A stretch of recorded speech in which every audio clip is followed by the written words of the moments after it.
faltar-me-ia tempo contando de Gideão, de Baraque, de Sansão, Jefté e de Davi. Hoje nós vamos falar sobre Davi, de Samuel e dos profetas, os quais pela fé venceram reinos, praticaram a justiça, alcançaram promessas, fecharam as bocas dos leões, apagaram a força do fogo, escaparam do fio da espada, da fraqueza tiraram forças, na batalha se esforçaram e puseram em fugida os exércitos dos estranhos. Amém. Vamos orar. Senhor, fala conosco nesta noite, revela esta palavra aos nossos corações, porque nós estamos aqui prontos, sedentos para ouvir Tua voz. Revela a Tua vontade às nossas vidas, em nome de Jesus. Amém. Você pode aplaudir Jesus nessa noite? Amém, queridos? Bom, nós já estamos finalizando esta série de mensagens. Semana que vem vai ser o último dia que eu vou pregar Hebreus 11. E nós falamos dos grandes nomes, os nomes chamados heróis da fé. Começamos falando sobre Abel, depois de Abel falamos de Enoque e de Noé. Depois nós falamos de Abraão, falamos de Sara, falamos de Rebeca, falamos de Isaac, falamos de Jacó e José. Depois de José nós falamos de Moisés, de Josué, falamos de Raabe, aquela que era meretriz. Daí nós falamos dos heróis da fé, que é o versículo 32. Nós falamos, no primeiro momento, falamos de Gideão. Gideão é um nome conhecido, né? Mais ou menos conhecido, mas bastante pessoas já ouviram falar. Falamos de Baraque, que não é conhecido, pouco falado. Depois nós falamos de Sansão, bem conhecido. Falamos de Jefté, semana passada, que não é conhecido. E hoje vamos falar de Davi. Davi é conhecido. E é difícil pregar. Esse texto de Hebreus 11, ele vai nos extremos. Se a gente tem um dia para falar sobre Abraão, um monte de coisa. No outro dia eu tenho, por exemplo, Raabe, que não tem muita coisa para pregar. Semana passada eu falei de Jefté. 2 capítulos eu falei sobre Jefté. É mais simples, mas não é fácil. E hoje o desafio, ele é o contrário. Porque hoje tem um monte de histórias para falar de Davi. E é difícil pregar Davi. Porque Davi, nós temos pelo menos umas 3 perspectivas diferentes para nós falarmos de Davi. Se você ler 1 Samuel e 2 Samuel, ali fala de Davi, muitas coisas sobre Davi. Se você ler Crônicas, 1 Crônicas, você vai ver que fala de Davi também. E algumas histórias que estão em Samuel, elas são repetidas em 1 Crônicas. São 2 escritores, 2 autores diferentes. E nós temos uma terceira perspectiva, que é Salmos. Parou para pensar? A maioria dos Salmos foram escritos por Davi. Então são 3 perspectivas diferentes. Quem entendeu, diga amém. Você vai ler Samuel, lá fala de Davi na íntegra. Os erros de Davi, os acertos de Davi, o chamado de Davi. Se você lê em Crônicas é diferente. Porque em Crônicas, quem escreveu Crônicas só falou bem de Davi. É interessante isso. Se nós pegarmos, por exemplo, e perguntar daqui a alguns anos, nós que vivemos o governo, por exemplo, do Bolsonaro, se nós perguntarmos como que foi o governo do Bolsonaro, algumas pessoas vão dizer, olha, foi um governo bom, foi um governo maravilhoso, foi um governo legal e tal. Vai falar só os aspectos positivos. Só que se você perguntar para outras pessoas que viveram nessa mesma época aqui, elas vão dizer: foi péssimo, teve isso, teve aquilo. Vai apresentar só os pontos ruins. São perspectivas diferentes do mesmo governo. Davi aconteceu isso. Se você ler 1 e 2 Samuel, quem escreveu não estava preocupado em guardar a imagem de Davi, falou que ele era mesmo. Agora o de Crônicas não, ele só foi falando as qualidades de Davi. Os Salmos é diferente, porque Salmos, nós temos duas coisas em Salmos: orações e louvores. Então, se você pega as histórias de Davi, cada uma daquelas histórias, nós encontramos um salmo. Nós encontramos Davi orando acerca daquela situação, como ele orou, como ele louvou a Deus. Então eu costumo dizer que a gente consegue fazer uma teologia sobre a história de Davi lendo os Salmos, que é uma perspectiva diferente. Quem está entendendo, diga amém. Amém? Olha que interessante. É igual quando a gente fala do apóstolo Paulo. Eu escrevi um livro sobre Paulo, vou lançar nos próximos dias. Terminei, vai fazer uma semana, duas. E quando você lê a história de Paulo, se você lê Atos dos Apóstolos, lá fala de Paulo. Só que é Lucas falando de Paulo. Se você lê as cartas que o apóstolo Paulo escreveu, você conhece Paulo de uma outra forma. É o jeito que ele pensava, era a relação dele com Deus, é diferente. Então eu olhei para a história de Davi em Samuel, em Crônicas, nos Salmos. Eu falei: Senhor, são muitas coisas que eu posso falar, mas por que ele foi o herói da fé? Porque Hebreus 11 fala que ele foi o herói da fé. E por que ele foi o herói da fé? Porque ele foi muito bonzinho? Resposta errada. Ele foi o herói da fé porque ele só acertou na vida? Não, acertou bastante e errou bastante. É igual eu e você. A gente acerta, a gente erra, irmãos. Quem concorda, diga amém. Davi foi igual. Eu falei: Senhor, mas por qual caminho que eu posso ir então? Daí Deus me fez olhar para a história de Davi. E eu não quero falar de Davi derrotando Golias, que seria até interessante, mas não é esse propósito.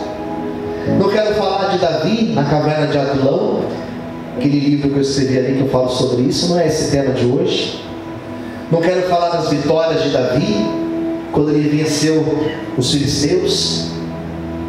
Eu quero falar de um momento da história de Davi que ele foi derrotado, e ele foi derrotado por ele mesmo.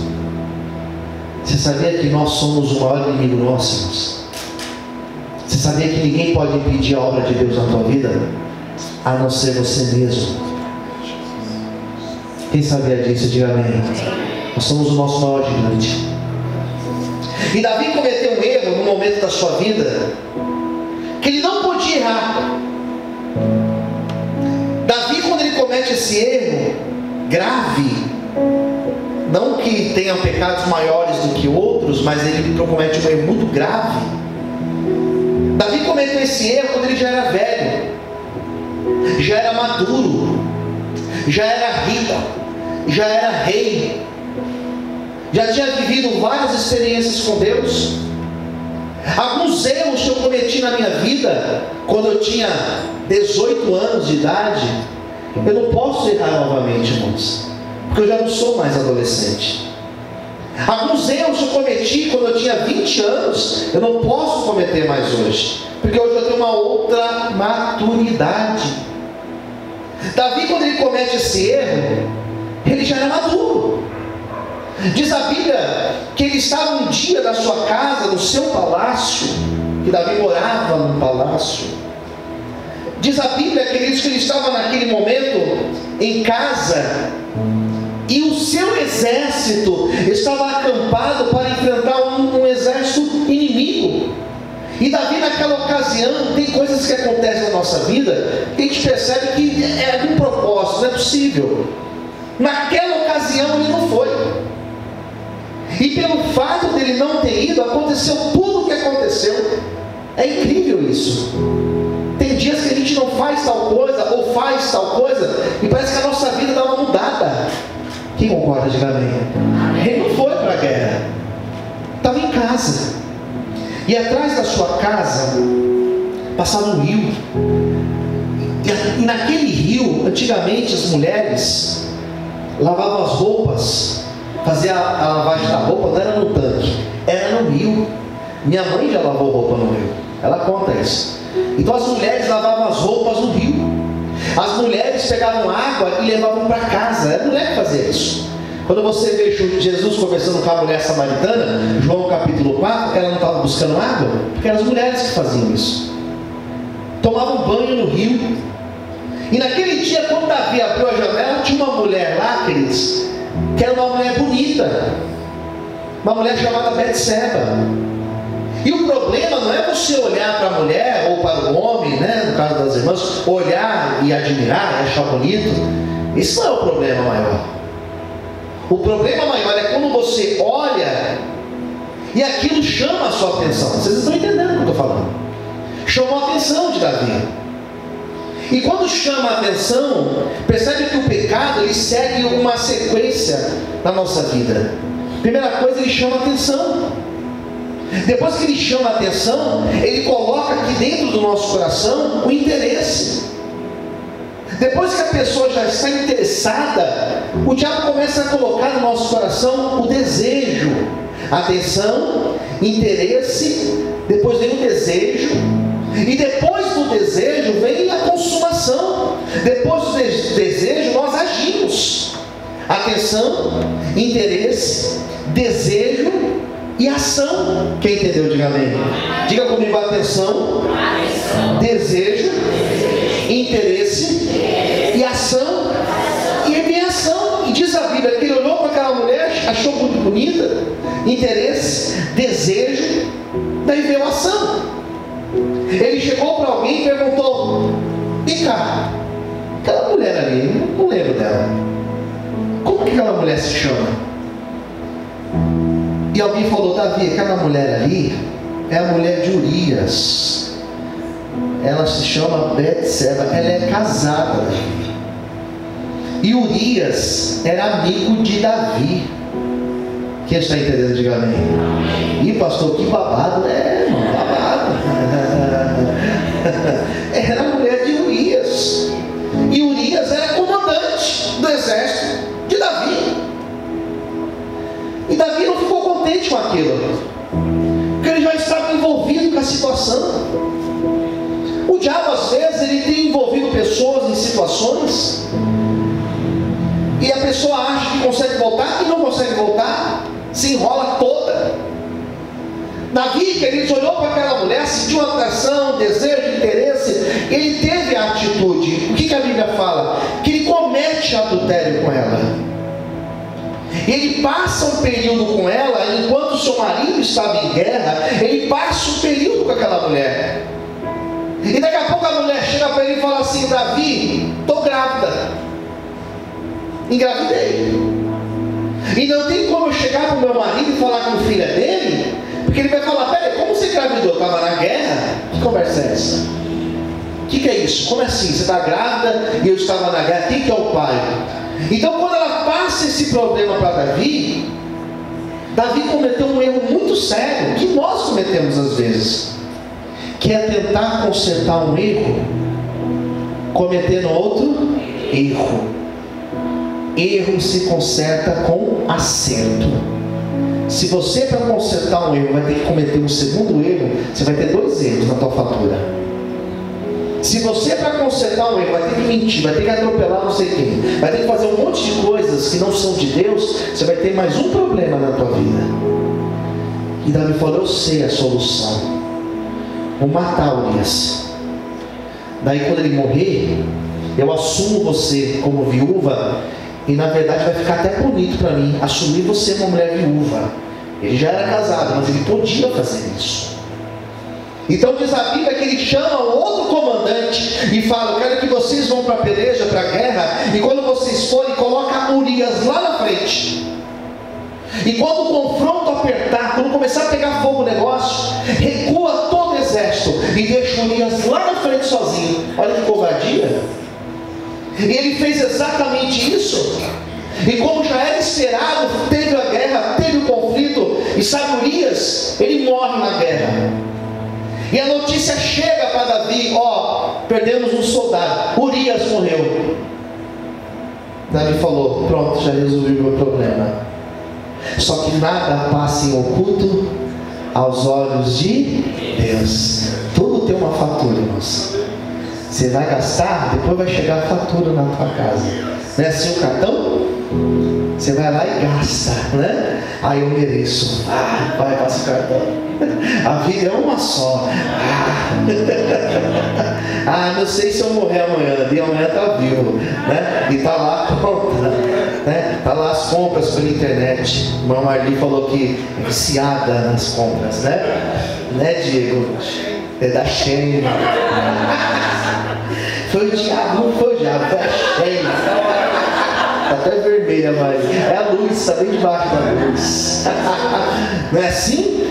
Foi o diabo. É a fatura, queridos. E a fatura vem. Davi falou: está resolvido. Pronto, ninguém está sabendo de nada. Segue a vida. Vem para cá. Ele acolhe a mulher. Estava tudo resolvido. Até que um dia, um homem de Deus, um profeta chamado Natan, falou: Davi, eu tenho um recado de Deus para você. Dá até medo quando alguém de Deus fala isso, né? Preciso falar com você. Eu tenho um recado de Deus para a tua vida. Olha, eu sonhei com você. Dá até um negócio, né? Sonhou comigo, mas o que é? Não, depois eu te vou. Não, conta agora. Não, mas você está ocupado, pastor. Não estou ocupado. Pode falar agora. Pode ser, tem que falar agora. Mas você está na rádio. Não, mas eles esperam aqui. Pode falar que eu estou te ouvindo. Dá uma resumida aí. O profeta falou: Davi, eu tenho um recado de Deus para você. De Deus para você. Só que antes de eu contar o recado de Deus, eu vou te contar uma história, Davi.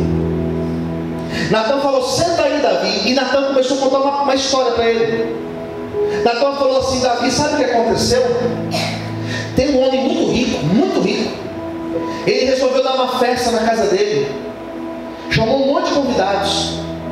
Daí ele quis preparar um jantar para esses seus convidados. Daí ele foi e falou para aquele cozinheiro: vai lá e busca um novilho e prepara a refeição para todo mundo aqui. Só que ao invés de você pegar lá no meu rebanho, vai na casa do vizinho. O vizinho era bem pobre e o vizinho tinha uma ovelha. E essa ovelha ele cuidava como se fosse um filho. Quem entendeu? Diga amém. Apegado à ovelha.